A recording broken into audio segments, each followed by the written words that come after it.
High guys, smart phone camera ಅಂದ್ರೆ DSLR camera range ಅಲ್ಲೇ ಇರಬೇಕು ಅಂತ ಒಳ್ಳೆ ಮೊಬೈಲ್ ಯಾವ್ದಿದೆ ಅದನ್ನ ತಿಳಿಸ್ಕೊಡ್ತೀನಿ ವಿಡಿಯೋದಲ್ಲಿ. ಅದಕ್ಕೋಸ್ಕರ ವಿಡಿಯೋನ ಸ್ಕಿಪ್ ಮಾಡಬೇಡಿ. Once again guys, welcome to my channel RG research world. ಚೆನ್ನಾಗಿದೆ ಅನ್ಕೊಂಡಿದ್ದೀನಿ. ನೀವ್ಯಾರು ಫಸ್ಟ್ ಟೈಮ್ ನಮ್ಮ ವಿಡಿಯೋ ಚಾನಲ್ ನೋಡ್ತಾ ಇರಾ ಅಂದ್ರೆ ಬೇಗ ಸಬ್ಸ್ಕ್ರೈಬ್ ಆಗಿ, ಹಾಗೆ ಪಕ್ಕದಲ್ಲಿ ಕಾಣೋ ಬೆಲ್ ಐಕಾನ್ ಮೇಲೆ ಟ್ಯಾಪ್ ಮಾಡಿ ಆಲ್ ಆಪ್ಷನ್ ಸೆಲೆಕ್ಟ್ ಮಾಡ್ಕೊಳ್ಳಿ. ಬಿಕಾಸ್ ನಾನು ಅಪ್ಲೋಡ್ ಮಾಡೋ ಪ್ರತಿಯೊಂದು ವಿಡಿಯೋ ಕೂಡ ಫಸ್ಟ್ ನೋಟಿಫಿಕೇಶನ್ ಆಗುತ್ತೆ, ಅದಕ್ಕೋಸ್ಕರ. ಹಾಗಾದ್ರೆ ಬನ್ನಿ, ಲೇಟ್ ಮಾಡೋದು ಬೇಡ, ಈ ಯಾವ ಮೊಬೈಲ್ ನೋಡೋಣ. ಈ ಮೊಬೈಲ್ ಬಂದ್ಬಿಟ್ಟು guys Vivo company mobile. Name ಬಂದ್ಬಿಟ್ಟು Vivo X300 Ultra ಅಂತ ಹೇಳ್ಬಿಟ್ಟು ಒಳ್ಳೆ ಮೊಬೈಲ್ ಅಂತ ಹೇಳ್ಬೋದು. ಬ್ಯಾಟ್ರಿ ವಿಚಾರದಾಗಿರ್ಬೋದು ಅಥವಾ ಪ್ರೊಸೆಸರ್ ಯೂಸ್ ಮಾಡೋದಾಗಿರ್ಬೋದು ಅಥವಾ ಕ್ಯಾಮ್ರಾ ಕ್ವಾಲಿಟಿ ಆಗಿರ್ಬೋದು, ಪ್ರತಿಯೊಂದು ಟಾಪ್ ಲೆವೆಲ್ ಮೊಬೈಲ್ ಅಂತೂ. ಫಸ್ಟ್ ಆಫ್ ಆಲ್ ಆಗಿ ನಾನು ಒಂದ್ ಕಡೆಯಿಂದ ಎಕ್ಸ್ಪ್ಲೈನ್ ಮಾಡ್ತಾ ಹೋಗ್ತೀನಿ. ಫಸ್ಟ್ ಆಗಿ ನಾನು ಮೇನ್ ಆಗಿ ಡಿಸ್ಪ್ಲೇ ಬಗ್ಗೆ ಮಾತಾಡ್ತೀನಿ. ಡಿಸ್ಪ್ಲೇ ಬಂದ್ಬಿಟ್ಟು ಗೈಸ್ ನಿಮಗೆ 6.82 ಇಂಚಸ್ ಡಿಸ್ಪ್ಲೇ ಸಿಗುತ್ತೆ. ಮತ್ತೆ ಇದರಲ್ಲಿ 120 Hz ರಿಫ್ರೆಶ್ ರೇಟ್ ಇದೆ. ಜಾಸ್ತಿ ಮೊಬೈಲ್ ಸ್ಮೂತ್ ಆಗಿ ವರ್ಕ್ ಆಗುತ್ತೆ ಗೈಸ್. ಯಾವುದೇ ರೀತಿ ಲ್ಯಾಗ್ ಆಗೋದಾಗಿರ್ಬೋದು ಆ ಥರ ಪ್ರಾಬ್ಲಮ್ ಏನೋ ಫೇಸ್ ಮಾಡೋ ಚಾನ್ಸಸ್ ಕಮ್ಮಿ ಇರುತ್ತೆ. ಬೇಸಿಕಲಿ ಈ ಮೊಬೈಲ್ ಬಂದ್ಬಿಟ್ಟು ತುಂಬಾ ಯೂಸ್ಫುಲ್ ಏನಕ್ಕೆ ಗೇಮಿಂಗಿಗೆ ಚೆನ್ನಾಗಿ ಸ್ಮೂತ್ ಆಗಿ ವರ್ಕ್ ಆಗೋದ್ರಿಂದ ಗೇಮಿಂಗ್ ಆಡೋದಕ್ಕಂತೂ ಅಲ್ಟ್ರಾ ಮೊಬೈಲ್ ಅಂತಾನೆ ಹೇಳ್ಬೋದು. ತುಂಬಾ ಟಾಪ್ ಲೆವೆಲ್ ಮೊಬೈಲ್.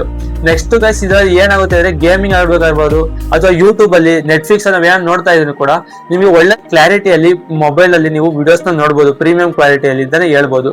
ಮತ್ತೆ ನೆಕ್ಸ್ಟ್ ಪರ್ಫಾರ್ಮೆನ್ಸ್ ವಿಚಾರಕ್ಕೆ ಬಂದ್ರೆ ಇದರಲ್ಲಿ ಯೂಸ್ ಮಾಡೋ ಪ್ರೊಸೆಸರ್ ಆಗಿರ್ಬೋದು ತುಂಬಾ ಟಾಪ್ ಲೆವೆಲ್ ಮತ್ತೆ ಬೆಸ್ಟ್ ಲೆವೆಲ್ ಅಂತಾನೆ ಹೇಳ್ಬೋದು. ಯಾಕಂದ್ರೆ ಇದರಲ್ಲಿ ಯೂಸ್ ಮಾಡೋ ಪ್ರೊಸೆಸರ್ ಬಂದ್ಬಿಟ್ಟು ನಿಮಗೆ ಸ್ನ್ಯಾಪ್ಡ್ರಾಗನ್ 8 Elite Gen 5 ಪ್ರೊಸೆಸರ್ ನ ಇದರಲ್ಲಿ ಯೂಸ್ ಮಾಡಲಾಗಿದೆ. ಮತ್ತೆ 16 RAM ಮತ್ತೆ 1 TB ಸ್ಟೋರೇಜ್ ಇದರಲ್ಲಿ ಎಕ್ಸ್ಟೆಂಡ್ ಮಾಡ್ಕೊಬಹುದು ಅಂತ ಹೇಳಿದ್ದಾರೆ ಗೈಸ್. ತುಂಬಾ ಒಳ್ಳೆ ಪ್ರೊಸೆಸರ್ ನ ಯೂಸ್ ಮಾಡಿದ್ದಾರೆ, ಲೇಟೆಸ್ಟ್ ಪ್ರೊಸೆಸರ್, ಅದಕ್ಕೋಸ್ಕರ. ಮತ್ತೆ ಮೇನ್ ಆಗಿ ನಾನು ಹೇಳಿದಾಗ ಸ್ಟಾರ್ಟಿಂಗ್ ಅಲ್ಲಿ ಕ್ಯಾಮ್ರಾ ವಿಚಾರ. ಕ್ಯಾಮ್ರಾ ಅಂತ ಬಂದ್ರೆ ಇರೋದಂತೂ ಮಾತು ಚೇಂಜ್ ಇಲ್ಲ, ಒಳ್ಳೆ ಕ್ಯಾಮ್ರಾನ ಪ್ರೊವೈಡ್ ಮಾಡ್ತಾ ಇದ್ದಾರೆ. ಮೇನ್ ಕ್ಯಾಮ್ರಾ ಬಂದ್ಬಿಟ್ಟು 200 ಮೆಗಾಪಿಕ್ಸೆಲ್ ಮೇನ್ ಕ್ಯಾಮ್ರಾ ಇದೆ. ಇದರಲ್ಲಿ ಸ್ಕೋಪ್ ವಿಚಾರ ಅನ್ಕೊಂಡು ಕಮ್ಮಿನೇ ಇಲ್ಲ. ಇದರಲ್ಲಿ ಯೂಸ್ ಮಾಡಿರೋ ಬಂದ್ಬಿಟ್ಟು ಪೆರಿಸ್ಕೋಪ್ ಟೆಲಿಫೋಟೋ ಲೆನ್ಸ್ ಬಂದ್ಬಿಟ್ಟು ಇದು ಕೂಡ 200 ಮೆಗಾಪಿಕ್ಸೆಲ್ ಅಲ್ಲೇ ಇದೆ. ಮತ್ತೆ ಅಲ್ಟ್ರಾ ವೈಡ್ ಕಂಪೇರ್ ಮಾಡೋದಲ್ಲದೆ ಅಲ್ಟ್ರಾ ವೈಡ್ ಬಂದ್ಬಿಟ್ಟು ಇದರಲ್ಲಿ 50 ಮೆಗಾಪಿಕ್ಸೆಲ್ ಸಿಗುತ್ತೆ ಗೈಸ್.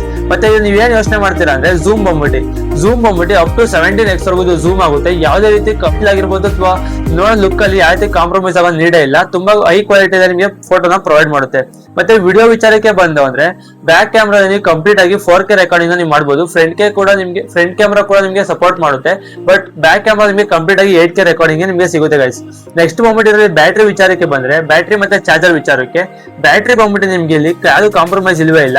ಒಳ್ಳೆ ಬ್ಯಾಟ್ರಿನ ಪ್ರೊವೈಡ್ ಮಾಡಿದಾರೆ ಅಂತಾನೆ ಹೇಳ್ಬೋದು. ಯಾಕಂದ್ರೆ ಇದರಲ್ಲಿ ನಿಮಗೆ ಬ್ಯಾಟ್ರಿ ಪ್ರೊವೈಡ್ ಮಾಡೋದು ಬಂದ್ಬಿಟ್ಟು 6500 mAh ಇಂದ ಹಿಡಿದು 7100 mAh ಬ್ಯಾಟ್ರಿ ಒಳಗೆ ನಿಮ್ಗೆ ಇಲ್ಲಿ ಸಿಗುತ್ತೆ ಗೈಸ್. ಒಳ್ಳೆ ಬ್ಯಾಟ್ರಿನ ಪ್ರೊವೈಡ್ ಮಾಡ್ತಾ ಇದ್ದಾರೆ. ಇದು ಪ್ರೊವೈಡ್ ಮಾಡ್ತಾ ಚಾರ್ಜರ್ ಬಂದ್ಬಿಟ್ಟು ನಿಮಗೆ 100 ವ್ಯಾಟ್ ಇಂದ ಫಾಸ್ಟ್ ಚಾರ್ಜಿಂಗ್ ಸಪೋರ್ಟ್ ಸಿಗುತ್ತೆ. ನೆಕ್ಸ್ಟ್ ವೈರ್ಲೆಸ್ ಚಾರ್ಜಿಂಗ್ ನೀವು ಸಪೋರ್ಟ್ ಮಾಡಬೇಕು ಅನ್ನೋದಿದೆ 40 ವ್ಯಾಟ್ ಇಂದ ವೈರ್ಲೆಸ್ ಚಾರ್ಜರ್ ಕೂಡ ಇದು ಸಪೋರ್ಟ್ ಮಾಡುತ್ತೆ. ಮತ್ತೆ ಬ್ಯಾಟ್ರಿ ಬೇಗ ಖಾಲಿ ಆಗುತ್ತೆ ಅನ್ನೋ ಟೆನ್ಷನ್ ಇಲ್ಲ. ಮತ್ತೆ ಕಮ್ಮಿ ನಿಮಿಷದಲ್ಲೇ ಫುಲ್ ಬ್ಯಾಟ್ರಿ ಚಾರ್ಜ್ ಆಗುವಂತ ಚಾನ್ಸಸ್ ಜಾಸ್ತಿ ಇರುತ್ತೆ. ಮತ್ತೆ ಇದರಲ್ಲಿ ಬಂದ್ಬಿಟ್ಟು ನಿಮಗೆ IP68 and IP69 water resistance ಇರೋದ್ರಿಂದ ಯಾವುದೇ ರೀತಿ ಡಸ್ಟ್ ಆಗಲಿ ವಾಟರ್ ಆಗಲಿ ಬೇಗ ಸ್ಪಾಯಿಲ್ ಆಗೋ ಚಾನ್ಸಸ್ ಕಮ್ಮಿ ಇರುತ್ತೆ.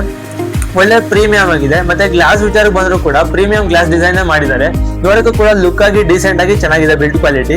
ಪರ್ಚೇಸ್ ಮಾಡೋರ್ಗಂತೂ ಇದು ಒಳ್ಳೆ ಮೊಬೈಲ್ ಅಂತಾನೆ ಹೇಳ್ಬೋದು. ಇದರಿಂದ ಪ್ರೈಸ್ ಫಿಕ್ಸೇಷನ್ ಇಂಡಿಯಾದಲ್ಲಿ ಗೊತ್ತಿಲ್ಲ, ಬಟ್ ಲಾಂಚಿಂಗ್ ಬಂದ್ಬಿಟ್ಟು ಇಂಡಿಯಾದಲ್ಲಿ ಏಪ್ರಿಲ್ ಇಂದ ಜೂನ್ 30 ಒಳಗಡೆ ಲಾಂಚ್ ಮಾಡ್ತೀವಿ ಇಂಡಿಯಾದಲ್ಲಿ ಅಂತ ಅಫಿಷಿಯಲಿ ಮಾಡಿದ್ದಾರೆ. ಇದು ಬಂದ್ಬಿಟ್ಟು ಈ ಮಂತ್ 30 ಚೈನಾದಲ್ಲಿ ಲಾಂಚ್ ಆಗ್ತಾ ಇದೆ. ಇಂಡಿಯಾದಲ್ಲಿ ಇನ್ನ ಟೈಮ್ ಇದೆ, ಏಪ್ರಿಲ್ ಮತ್ತೆ ಜೂನ್ ತನಕ. ಇದೊಂದು ಬೆಸ್ಟ್ ಮೊಬೈಲ್ ಅಂತಾನೆ ಹೇಳ್ಬೋದು. ನಿಮಗೆ ಏನಾದ್ರು ಅಂತ ಕಮೆಂಟ್ ಮೂಲಕ ತಿಳಿಸಿ guys. Thank you for watching.